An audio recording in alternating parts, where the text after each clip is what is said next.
Ladies and gentlemen, welcome to the Uncut Conversations with Michael Kugelman. This is episode number 2. About Michael, he is the Deputy Director of the Asia Program and Senior Associate for South Asia at the Wilson Center.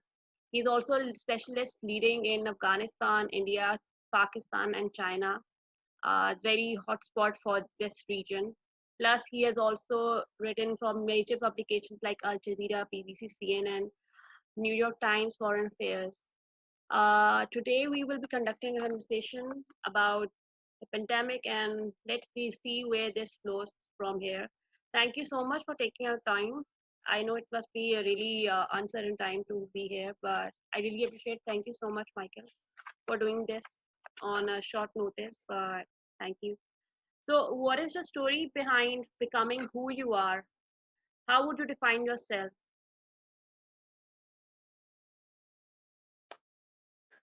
Well, I mean, I like to think of myself as a modern analyst and certainly a student of South Asia, a region that I've long found both fascinating, depending on the day, and I've been doing this work for about 15 years now, and I've seen a lot for sure. The region has changed a lot since 2005, which is when I when I started working at the Wilson Center, where I still am now.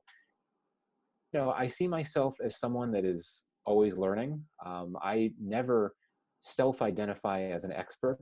I think that's sort of a tricky term on the whole. I think of myself as an analyst and above all else, a student, someone that is always trying to learn more and figure out how a very complex really ticks, so to speak. Would you always wanted to be the where you are, or was there something else that you wanted to be in your life, uh, in the career pathway? Yeah, no, so I get this question. I would be lying to you if I were to say that from a very young age that I wanted to, make a career out of South Asia analysis. That's not true. I mean, to be very candid, I grew up overseas because of my parents' work. I grew up mostly in Europe and in East Asia. So when I went to college, I studied Europe. I wanted to study European affairs. But then I did a bit of a redirect. 9/11 happened not long after I graduated from college, and that made me want to focus on the Middle East. I took a job that involved working with international students, Middle East, from countries like Yemen and Palestine and Jordan, places that I at that point knew very little about. So then I decided to go to grad school to study the Middle East. When I got to grad school, though, I ended up taking, really on a whim, a class on South Asia. It was specifically on Afghanistan, Pakistan, and also Iran, for that matter. And that really opened me up to the region. It made me quite interested in it. And, I think that's testament to the power of education and higher education, that you could be exposed to something you don't necessarily know that much about, and it could cause you to do a big redirect. So at that point, when I was in graduate school, that is when I decided that I wanted to make a career out of South Asia. That's like a very let in life happen with wherever it was taking you. But yeah, watching your Twitter, I think the trolls you get for choosing this career path must have taken a mental health.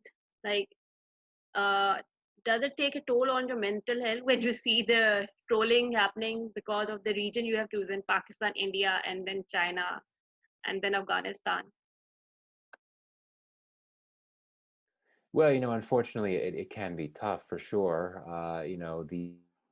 Is as someone who has a public profile and is seen as somewhat of a thought leader, so to speak, there's an expectation that you will use social media. That's not something you can just ignore and not use. And in that regard, indeed, you're exposed to a lot of nonsense. But I think the idea is just to try to stay above the fray and ignore a lot of it, and realize that one of the negative, very unfortunate things about social media is that it brings the worst out of a lot of people. I think because the distance factor, and in some cases the issue of anonymity, it gives people license to act like middle school bullies, including people that should know better, quite frankly. But the idea is just to stay above the fray. And I recognize as an American, I study some very difficult terrain, both literally, metaphorically. You've got a lot of polarization, and when it comes to when you study both India and Pakistan, I think a lot of people would expect or hope that you would take their side. And when someone like me, who tries to be as open-minded and balanced as possible, even though certainly I would admit that I bias in certain contexts, people will be disappointed and wonder why you're not taking their side, and they'll let you hear it. So bottom line is, you just have to let it, try to stay above the fray. And as Michelle Obama once said, when they go low, we go high. And I think that's a good mantra to follow when it comes to this ridiculous type of trolling. You just have to rise above it. Yeah, of course. That's one of my favorite quotations by Michelle Obama. Uh, with the current world affairs, where do you see yourself, and where do you see yourself predicting what will be happening? As 2 days ago, World War III was trending on Twitter, plus China and India's backlash is happening. Where do you see from here to where we will be heading towards this region, and especially in the pandemic? Yeah, well, I saw the World War III hashtag, and there were several articles in the Western media that were reporting on the India-China spat, and they described it as World War III. There's not going to be a World War III, though. Given how awful 2020 has been, one can't rule anything out. But I think that for me, what's striking and troubling is that at a time of a global pandemic, the world has in many ways ground to a halt. Economies have been come to a halt, and in some cases have been shattered. But the pandemic has not stopped conflict. It has not stopped instability. It has not done anything at all to advance the cause of peace. In fact, it's been quite the opposite. And the toxic nationalisms and the divisive that sort of mark the zeitgeist that we live in now, not just in South Asia, but around the world, it's all there. It's all been exacerbated. So, for me, I agree that you're looking at, a number of flashpoints in South Asia. Here in Washington, there's a tendency to, fixate on the ones that have been around a long time. So certainly the India-Pakistan problem and the LOC issue has been one, as well as the war in Afghanistan. But I think what we've in recent months and really recent weeks is that the issue of flashpoint, it's something that that's manifested in so many different parts of the region. And the India-China spat, especially coming with the incredibly deadly incident in the Galwan Valley the other day, suggests we need to be looking at multiple flashpoints. And I think that for those in Washington that may be ignoring the line of actual control, they ignore it at their peril. And again, from the perspective of an analyst in Washington, it's an incredibly consequential spat, just because you're looking at the one hand, Washington's top strategic rival, as well as one of its top partners in the Indo-Pacific region, going at it, going through a crisis that has escalated. Even when it winds down, could well happen again, given that relationship is at a worse point that it's been for quite a few years. More broadly speaking, I think it's notable India is facing a number of challenges on multiple fronts. Of course, it's got a spat with Nepal.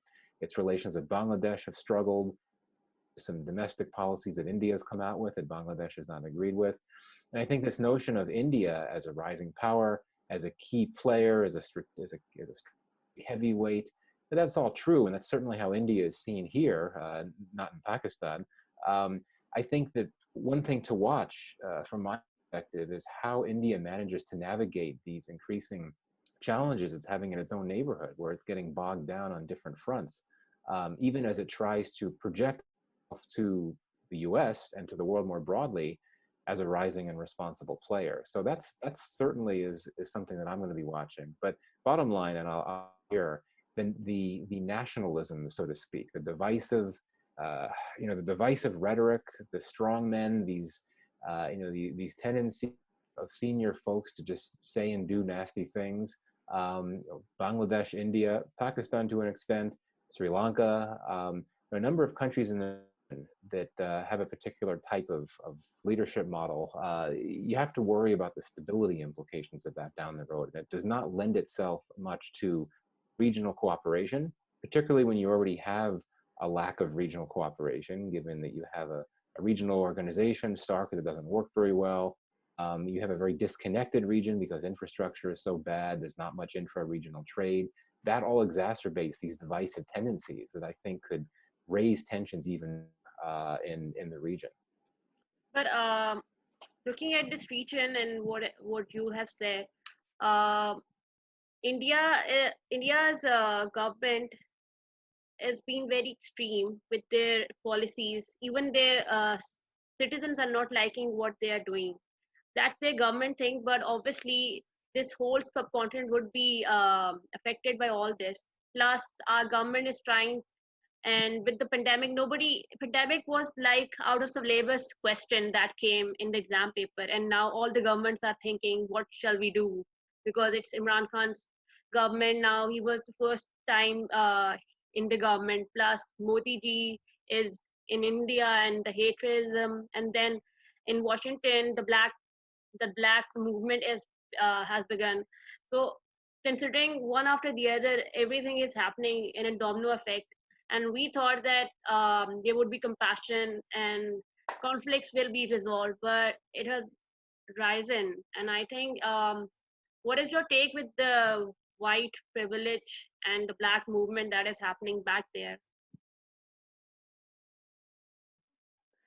No, I think that the Black Lives Matter movement is something that should be worthy of everyone's support, certainly in the United States and beyond.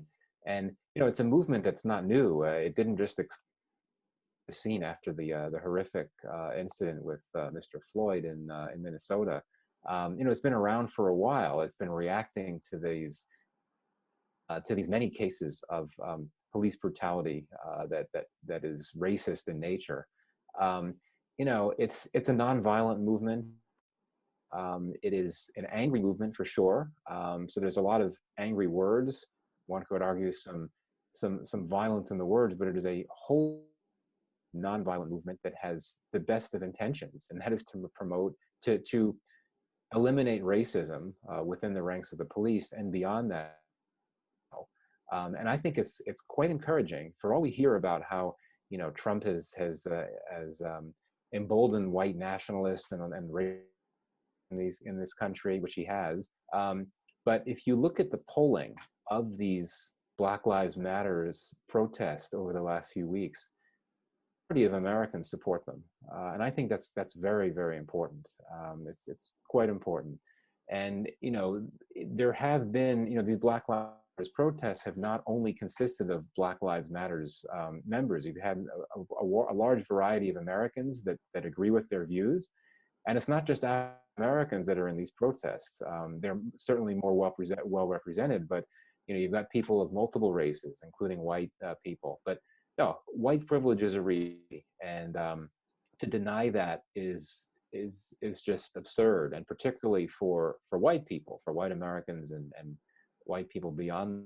It's something that cannot simply be acknowledged or shrugged off, or like, oh yeah, that's a problem, but we'll just sort of let that go. It's something that needs to be interrogated, something that needs to be addressed, ideally publicly. And the type of leadership we have in the U.S. now does not lend itself to those types of careful public debate. Certainly, there have been efforts on the part of civil society. The media have done some had some terrific discussions. Ultimately, it leads to the top, and unfortunately, the current administration does not look at things in the way that I do, and that many Americans would in this regard. But I think that there's never been a more important time to examine honestly, candidly, the issue of white privilege. And what's happened over the last few weeks has just woken us up to the importance of doing that.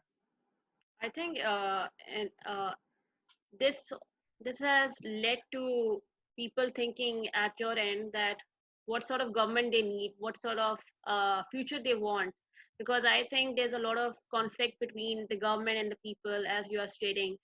So, do you think that Trump would be re-elected with all this happening? What is your prediction about it. Would you be voting for him with all this that is happening and taking place worldwide and plus in Washington D.C., all over the states? Sure. And let me just to be clear, what I say here represents my own personal. Yeah. It doesn't, and nothing else. I think that until fairly recently, many people, including myself, had expected Trump to win re-election, just because he's sort of like a Teflon man of sorts. That he has all these problems that come his way, all these terrible things that he's said and done, and yet it hasn't really affected him, and he's still in office, and he still has a lot of popularity. But I think that the pandemic it has been the equalizer. Speak. You could talk about the way that he handled the protest and the absurd photo op that he did by walking to that church when you had peaceful protesters out there and having them tear gas. That was abysmal. That was horrible. But I think it's the way that he's handled the pandemic. The fact that initially he denied there was anything going on, and then just botching the response completely. I think, and that has caused a lot of anger in this country. And so I think that the race, Joe Biden, will be very close. He may still win Trump, but I think it's going to be very closer than one would have expected. Now, Joe Biden, very candid, is not as strong of a candidate now as he would have been had he run against Trump in 2016. I can almost assure you that if Biden had run Trump in the 2016 election, Biden would have won, probably in a landslide. But he's not as strong now. Maybe it's because of his health or whatever, or his age. But for whatever reason, he's lost a step. He's lost a beat. And so I think that the fact that he's not as strong as he had been several years ago could affect him. But many observers have said Biden actually doesn't need to do much. And even though the pandemic makes it hard for him to do public rallies, he has to give speeches from his basement in Delaware. He doesn't really have to do much, because Trump keeps shooting himself in the foot, and that's starting to register with voters in ways that it had not earlier on. And I think that you have a lot of so-called fence sitters, say conservative Democrats, liberal Republicans, those that could go either way, independent voters who until fairly recently have been willing to give Trump the benefit of the doubt. But I don't think that that's the case as much anymore, just because of what's happened with the pandemic and the economic crisis that's come with it. And then, of course, his behavior, how he's handled these Black Lives Matters protests. So bottom line, I think it's going to be a close race. Trump may be reelected, but certainly not as sure a thing as I think it may have been even a few months ago. So, and how would that impact Pakistan's relations with U.S.? Because right now, what I see and how I see things is here that India and China are clashing, and then Pakistan, China, India, and then all of this is headed by U.S., which is the image that is coming in my head, my right now. So how does that impact Pakistan's relations with U.S. and foreign policies in all this that is happening? And it's all a domino effect. That what would you say? So you mean, how would the election affect U.S.-Pakistan relations, or how would those geopolitical events you've discussed affect the relationship, or both? Like both in a crossroads, parallel ways. Sure. Yeah. Well, I think that the U.S.-Pakistan relationship, as you know, is in a pretty good place right now. Over the last, it started off very poorly when Trump first became president. He tweeted some nasty things, and then security assistance was cut to Pakistan. But it was when Trump realized that he needed to work with Pakistan in order to allow him to withdraw force, to get a deal with the Taliban and withdraw forces from Afghanistan. That's when the relationship improved. And the main reason why Imran Khan was invited to the White House last summer or 2 summers ago. 2019. I You should wrote an know this. At any article. rate, You wrote an article also. yeah, right. He came. He conquered. Yes, that's right. Last summer. Last month. Yeah, he came. Well, at any rate, so Imran Khan was invited to Washington specifically because of his government's efforts in helping the United States in Afghanistan. I think that's an important point to make. I mean, the relationship, at least seen from the Washington perspective, remains entirely focused and is seen through the lens of Afghanistan. I think that's not a good thing. But really, since the 1980s, U.S. policy toward Pakistan and its relationship with Pakistan has been seen through the lens of Afghanistan. So when U.S. Officials believe that Pakistan is sheltering terrorists that are attacking troops in Afghanistan, then the relationship suffers. When the U.S. sees that Pakistan is bringing those very same terrorists or militants to the table to negotiate with the U.S., then the relationship gets better. And I think that on the Pakistani side, there's a view and a desire to broaden the relationship, to take advantage of how things are good now and to try to broaden it and focus more on expanding economic cooperation, things like that. There is some receptivity from the Trump administration for that, but not as much as there is from the Pakistan. I think that for the US, the focus of the relationship will remain on seeing how Pakistan could be helpful in the Afghan peace and reconciliation process in terms of how it can pressure the Taliban to agree to a ceasefire or something like that. And B, for the US, the focus will remain on the counterterrorism bit, working with Pakistan to hope that it reins in these terrorist networks on its soil. This is the perspective from Washington. All that said, I think that the election won't really impact the US-Pakistan relationship. I think there's a fairly bipartisan consensus in terms of how to look at Pakistan at this point. And that's what I just described before, to see it as a partner to a degree, to work with the US in Afghanistan. I think the bigger question is a post-America Afghanistan will mean for US-Pakistan relations. As I said, the US looks at its relationship with Pakistan through the lens of Afghanistan. And the US footprint is gone or receded in Afghanistan when all the troops are gone, and I imagine that will happen by the spring of next year. They're going to need to find a new basis, a new anchor for the US-Pakistan relationship. Will it be economic cooperation? Will it be something else? But I think there could be several impacts. But if Biden becomes president, I don't necessarily see his views on Pakistan being any different than those of President Trump's.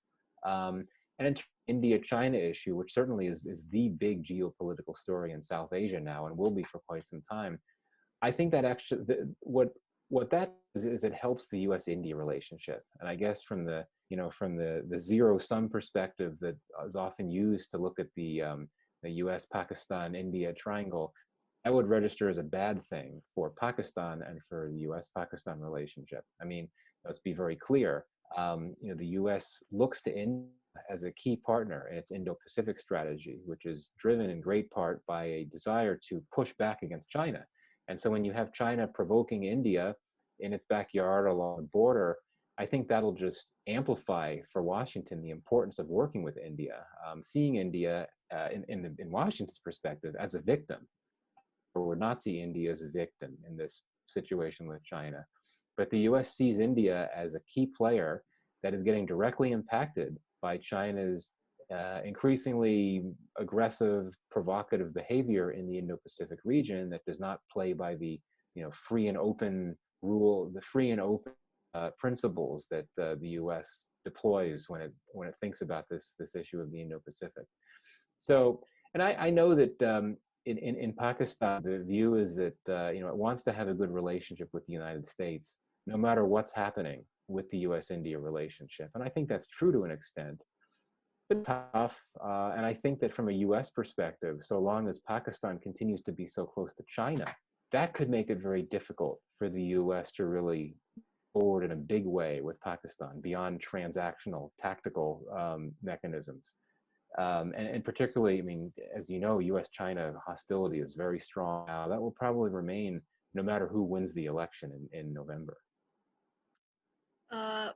But recently, you wrote an article where you stated that the Pakistan factor in the India-China standoff, and there was a point where you said that Pakistan is in the more beneficial state. But as you mentioned that with all this happening and Pakistan's US relations might get affected if this all takes place in a very brutal place, China and India.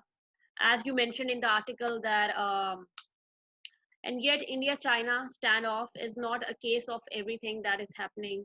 It's not roses for Pakistan. Even though when 2020 was starting, you you mentioned and predicted that Pakistan and India will be at the stake of wars or battles. But right now, with the pandemic, this unpredictable thing has happened between China and India. So, where do you see that factor of Pakistan with China, plus how they will improve their relations with India? Now, focusing on India and Pakistan, do you think we would have a better diplomatic ties with the background of U.S. and China that's happening? Yeah, my sense is that the India-Pakistan relationship is effectively paralyzed now. It's not going to get any worse necessarily, though it could, but it's definitely not going to get any better. I think that those two major shocks last year, the Pulwama Balakot crisis and then Article's repeal of Article 370 of its constitution, I think have set back the relationship in ways I haven't seen for quite a few years. And I think that there had always been this hope that you could have the resumption of some type of formal, comprehensive dialogue.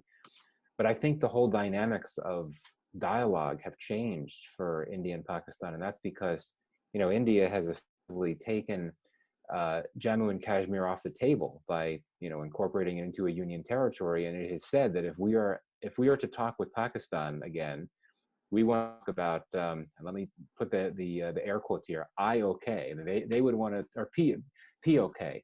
India said that they would only want to talk about Pakistan administered Kashmir. And obviously, for Pakistan, it's always wanted to discuss the issue of Jammu and Kashmir, India administered Kashmir. So I think that it's going to be even more difficult than it already had been to get talks going again. And I think that given the political dynamics of both countries, it just, especially in the India case, it's hard to imagine there being any type of breakthrough anytime soon. I mean, as you know, you have a hardline nationalist government in India that doesn't really allow for any space for conciliation with Pakistan. And the Modi government would argue, we tried to reach out to Pakistan. We tried when Narendra Modi went to Lahore to meet with Nawaz Sharif. And then we had the Pathankot, the Uri attack, and clearly it didn't work. That would be the Indian response. So for all this talk about, you could have a hardline popular leader who would have the credibility and the space to go to Pakistan and try to make things work. In other words, you could throw out that idea of a Nixon goes to China example. But the Indians would reply, well, no, we've already tried that and it didn't work. And there's no reason to try it again. And, unfortunately, you saw how successful it was for the BJP to beat up on Pakistan and its rhetoric on the campaign trail and the election. I think that really helped BJP get reelected. So particularly at a moment when the BJP does find itself a bit vulnerable because of its handling of the pandemic and because of the economic problems in India, and also because of what I think is some significant amounts of impatience and unhappiness that India has not taken a stronger stand against China. So given all those factors, I just cannot imagine India wanting to talk with Pakistan, and Pakistan as well. I think it's still so unhappy about the Article 370 repeal. I don't really think there's much of a desire there either. And at the end of the day, things could get worse if there's another Pulwama scenario. No matter what the facts of it would be, India would blame Pakistan for it, and then we could be back to an escalatory stage, which would be very troubling. So it's a relationship that's in a lot of trouble. But you do have a potential opening in October of this year. There's supposed to be a meeting, in Shanghai Cooperation Organization meeting, hosted by India, which means theoretically that Imran Khan, as another member of the SCO, should be invited. So that sort of provides an opportunity. But October is just a few months away, and if the meeting even happens, given the pandemic, I just don't. You would prepare the grounds. There needs to be a lot done in advance to create the conditions for a Prime Minister Khan or even someone lower than him to go to India. And I don't see that as a viable option at all. And do you think that people of India would elect Modi once again with all of the happenings that happened? Delhi what happened in Delhi University, plus the hatred and all the extremism. Do you really think that people would be re-electing Modi just for a change? It's just like what US is facing right now, and parallelly, India is also facing that. To first, I think, yeah, that's the point. I think that I wouldn't want to overstate the similarities in the domestic politics of the U.S. and India. I mean, in India, you really don't have a viable opposition, right? I mean, you have a Congress party which has just fallen on very hard times, and despite a number of state election victories in recent years, as a national political force, it's basically nothing. Whereas in the U.S., I mean, it's a two-party system, and the Democrats are very much have attained parity with the Republicans. They control one branch of Congress right now, and so the opposition in the U.S. can pose a much more formidable match, or it could be can pose more of a challenge to the Republicans and to Trump than the Congress Party can toward the BJP and Modi. Um, I don't think anyone is really surprised that Modi was reelected for just because the Congress Party was so weak, and despite the mistakes and the problems that happened in the BJP era, including a failure to undertake meaningful economic reforms, which had been the main mandate that the BJP had when it was first elected in 2014. Too early to say what'll happen in the next election in India. We don't know if Modi will run. I imagine he may well do so, but too early to tell. I think a lot of it depends on the economy. We'll have to see how this government is able to get the country through what will be one of its worst economic crises in years. And I think what we could see, the BJP will read the writing on the wall and know that not fixing the economy could make it very vulnerable. I think that could cause the Modi government to double down on the social agenda, on the Hindu agenda, to try to distract the population from the economic problems. And that could help the political prospects of Modi. But again, so long as the opposition continues to be as weak as it is, I would think that it should be open season for the BJP. And theoretically, even if it faces struggles, it shouldn't have that much of a problem of getting reelected when it next runs. But again, it's still a bit early, and a lot can happen between now and the next election in a few years. Yeah, maybe in July we might see UFOs because 2020 is unpredictable, and it's been, I think, 2020 is the year when people would be and the government would be focusing on how to recover from this year, and I don't think so it will end that soon. 2021 is 5 7 months is there, and then we have not even found any vaccine.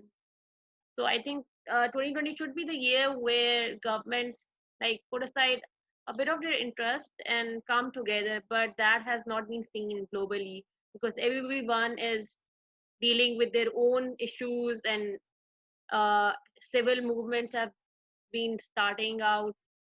So I think it's a year where we autocorrect everything that has gone wrong, but it's like a very idealistic approach to see that happening. But yeah, is there any story that you have done in the past that impacted your publications career, and that was very like hard to do? Maybe all the stories that you do are hard to do, but any one particular story that you did that made an impact that you would not like to do it once again? Any topic or any opinion that you wrote and you faced backlash? Well, I mean, I feel that anytime I publish something, I get a backlash. That's mostly on social media, and it can be overlooked. But yeah, I think that one thing that I think back to in terms of something that was very difficult to write, and actually it was fairly well received when it was done. And I was very moved in sad ways by the very tragic case of a young woman from Pakistan named Sabika Shaikh, who was a Fulbright student, came to the United States on an exchange program several years ago. I believe she was studying in Texas. I'm sure you'll remember this, Mariam. And she was killed in a school shooting. Was this in Texas? I believe, yeah, I believe it was Texas. Texas. And I was so struck and so moved. Yeah, I was so moved and struck by this young woman, what she did. I mean, she was someone who, she was from Karachi. She had studied the U.S. She knew what was going on. She knew about U.S. policy in Pakistan, but she always was keen to look at the bright side and the positive side of the U.S. She didn't want to fixate only on the bad things happening there. And despite all that she would hear around her in Pakistan about where anti-American sentiment can be very strong, she always wanted to look on the brights. So she came to the U.S., did an exchange year, and I found it so incredibly ironic that this is someone that was so positive and wanted to look at the U.S. from the bright side, and she ended up being a victim of one of the worst scourges of the U.S., gun violence. So I wrote an article for Dawn in which I addressed it as a letter from an American to the departed Sabika Sheikh, and I basically Yeah, wrote out how I felt moved by I her think I read case and how that letter that right. you wrote. It was such a tragically ironic. Yes, exactly. Such a tragically ironic thing, and I wrote it in a different style than I usually do. It was much more personal, much more conversational, and I guess it struck a chord, which is good, because I think so many Pakistanis and so many Americans, for that matter, were so moved by her, and obviously not to take away from the other young people that lost their lives in that school shooting and all the others that have happened here, but just because of her case is this unusually optimistic young woman who wanted to come to the United States and experience all the great things about it, and for her to be gunned down in a terrorist attack. Schools, these armed, these people, these attacks, I see them as terrorists. So anyway, that for me is what's one of the more memorable cases. There are too many examples of articles I've written attracted the backlash. I think it's just comes with the territory. But I like to think back on that piece that I wrote for Dawn. It was about two or 3 years ago when that very tragic event took place. I think people like her are the hope beacon, hopeful lighthouse. Maybe that's their idealistic approach, and maybe because they don't want to see the negative side that is there. And soft power diplomacy is always there, not with the government to government, but people to people. And maybe our youth and our generation want to see that hopeful beginnings, but unfortunately, people like her are the victim to incidents and shootings that take place. But the last two questions, Yeah. um, uh, as a uh, as a person, not as a professional person, what are your most cherished memories that you have? As recently you have also lost your mother also.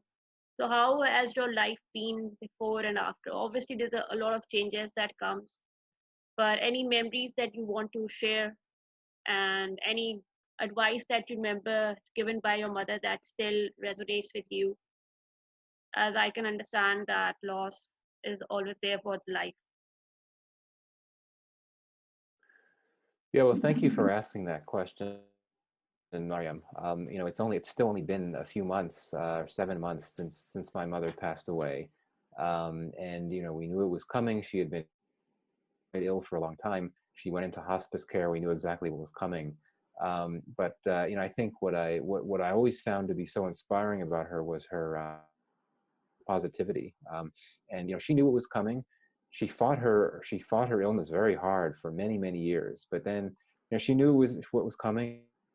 She stayed incredibly positive. She would be making jokes with the hospice staff even in the last few days that she was alive. And she kept saying, and this is something my father had said too before he passed away, my grandfather. She said the important thing is not to have any regrets in life, not to have regrets, not to have grudges. Think there may be a tendency to think more along those lines when you could sense mortality directly.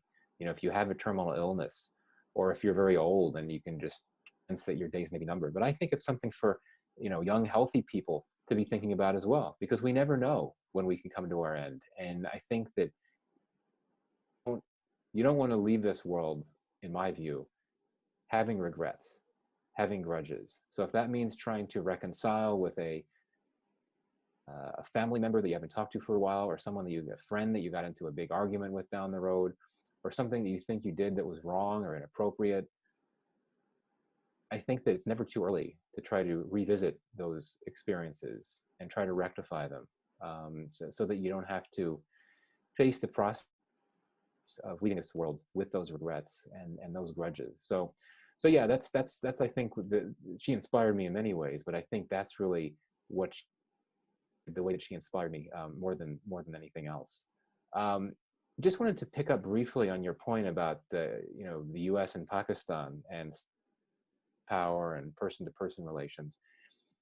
I think it's important to highlight that we talk so much about the U.S.-Pakistan relationship and the problems in it. Can it work? You got the security tensions, all that. But I think it's easy to forget, particularly for the younger generations today, that years, particularly during the Cold War era, you had incredibly deep, unofficial relations, person-to-person relations between the U.S. and Pakistan. I mean, some people describe them as Cold War allies, but looking beyond that, it's extraordinary. I mean, there was a time, I'm sure you would know about this, when Humphrey Bogart, one of the famous actors in the world back in the 50s, he went to Lahore to shoot a movie. I can't remember what it was called, but he did that. It's extraordinary. And to think, I mean, could you imagine, I don't know, Matt Damon going to Lahore to film a movie now? I mean, I guess anything's possible, but the relationship was such a different place back then. I mean, you had frequent visits by U.S. presidents.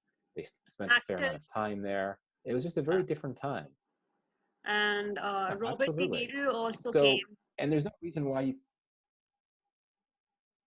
That's right, he did exactly. So my point, especially with the security situation, much better now in Pakistan than it was some years ago. There's no reason why you can't have that type of, of that type of dynamic brought back. But it's a different world than it used. Yeah, absolutely. It's a different world, but we can always hope for the better times to come, even though there's a lot of darkness. But uh, looking at how we connected online and how Pakistani and Americans can have friendship beyond the government to government sector. So I think that's a positive side, and there should be a diplomacy, soft power, culture diplomacy between the people. If not the governments, that might take a long time, but people to people should be there, and exchange programs and these movie exchange and scripting might happen more. But let's see. And as you mentioned about your mother's point and the advice that she gave, I think she wants and what everyone should be striving for to leave the world in a better place, not how they got it from their previous generations, and then to have those regrets, which has resonated with me as well. The last question is, where do you see yourself in the future? And if you had to give an advice to a younger self of yours who aspires to be what you are today, and the people who want to have the sort of career you have, what is advice that you would give them, and how can they take that process and journey? Any advice to that in that terms? Yeah, it's a great question. I've been fortunate that I've been in this. I've had the same employer for almost 15 years. Next month will mark 15 years, and so I've never really had to think all that much about what I would want to be doing down the road. But I hope to continue to work on South Asia. I think ideally, my personal situation doesn't give me the option of doing this now, but ideally it would be great to spend some time living in the region, which I've done. I mean, I visit the region frequently, but I've never actually lived there. That to me would be appealing, perhaps by getting some type of fellowship at some university somewhere that could allow me to spend 3, 6, 9 months or so um, in Pakistan or India. That would be great. Yeah, I think that the opportunity to serve in government could be appealing. I've never served in government, and I think that there's something to be said for balancing out your experience.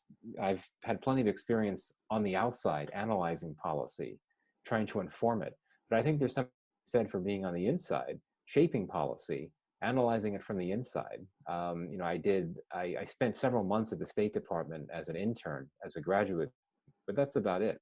So I think that could be something that I see doing down the road. In terms of advice that I would give to young people that would follow on the lines of my path, I've spoken to dozens, probably hundreds of young people interested in careers in international affairs in South Asia.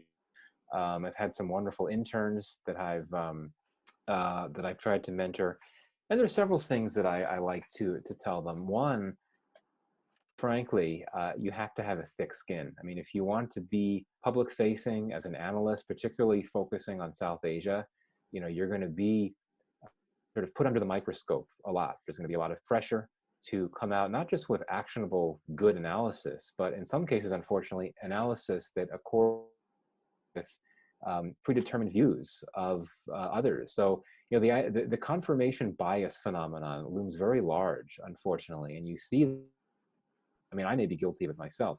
Many people across the board, including contemporaries, peers, just have a very rigid view of how something should be, and you have to be for the pushback. Otherwise, certainly, I think try to meet as many people as you can, talk to as many people as you can that are doing the type of work that you would want to do one day. I did that when I was younger. I would certainly encourage others to do it. I mean, anyone watching this right now is welcome to reach out to me. I'd be happy to talk to them. Try to get a sense as to how these things work. And I would also encourage trying something a bit different. I mean, if you're in college or university and you think that you know what you want to make a career out of, take a class if you can on something that you know nothing about and you don't think you're interested in. Could change your views. That worked for me. As I said earlier, I took a class on a whim on South Asia. At that point, I didn't think I wanted to make a career out of it, but I ended up doing just that. And try to get your name out there at an early point. If you want to be an analyst, you need to show that you can write well. Try to get published. It's quite easy, relatively easy to do that now with this profusion of electronic media. There are plenty of outlets that will publish blogs and op-eds by people that are not famous or household names. Try to take advantage of that as well.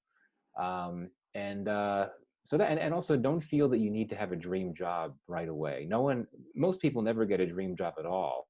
And very rarely do you get a dream job right out of undergraduate or graduate school. So, be flexible, be patient. You may have to settle for some jobs that are not ideal initially, but just keep working your way up. Talk to the people that you respect and are doing the types of work that you would like to do, and you'll start seeing the benefits pay off. And how do you see, the ending note is, how do you see post coronavirus COVID times from here to there with all the happening and with all that is happening for the students, for the governments, and for people like us? Where do you see this world heading towards in the post coronavirus times? Well, it's going to be. I think there's going to be a long, hard period of recovery. And I think, especially in these countries in Asia that have very, in many cases, fragile institutions in the best of times, particularly when it comes to health sector institutions, they're going to be shattered. It's going to need a lot of time to rebuild. Economies as well. It's going to take a lot of time to rebuild that. I think that unemployment could be a significant problem for a while. So unfortunately, for young people that are going to be looking for jobs, and I've got a few former interns that I've been trying to help find jobs, it's just not a good time to be looking. So that's going to be something that we'll have to deal with. I'd like to hope silver linings, because we've already discussed how the pandemic made all of the world's problems worse. I'd like to hope that eventually the world order will evolve in a way that you will finally have some level of effort to spearhead some type of coordinated response. Particularly here, I would look to some of the countries that have clout, have economic power, but managed to avoid the worst of the pandemic. So, say countries like Germany, South Korea, New Zealand, several other countries in Europe. Yeah, exactly. These are the types of countries that you can look to perhaps come together and try to launch some type of collaborative effort. I don't know what that would entail. Sort of picking up the slack from the likes of the U.S. and the U.K. Other countries, China has been trying to lead something, but China has some issues right now. Um, there are some models that can be looked at. There was this new multilateral arrangement that was launched last year by the German foreign minister. It comprises about 50 countries. I can't remember what its name is right now. There is a thirst for more multilateralism in a world where it is sorely lacking, but has never been more needed and more important. So perhaps you can look to that. But I think that one key thing will be the U.S. election. I mean, if there is a leader that is not Trump, that I think could change the way that the U.S. looks at the world. And and I think Joe Biden would be much more interested in spearheading, um, in taking a lead role in the world in a positive way. And that's important. I mean, say what you will about the US, but it's the only superpower, and you need it to lead from the front in a helpful way, and especially when the world is going to be recovering from a complex emergency that it has not seen for so many years. So I'd leave it at that, which is perhaps somewhat positive. On that hopeful note for the world to come and tomorrow, thank you so much for taking your time out for this interview. It was a pleasure hosting you. I hope you had a great time because it was a really great perspective to hear about everything in a masterclass of type of conversation which was flowing. Thank you so much, and I hope you have a great day ahead. And yeah, that's about it. Well, thank you very much. Oh, thank you. I appreciate you having me, Mariam. This was a great discussion, and be well, stay healthy, stay safe. Thank you so much. Take care. And on that note, we shall end this episode number 2.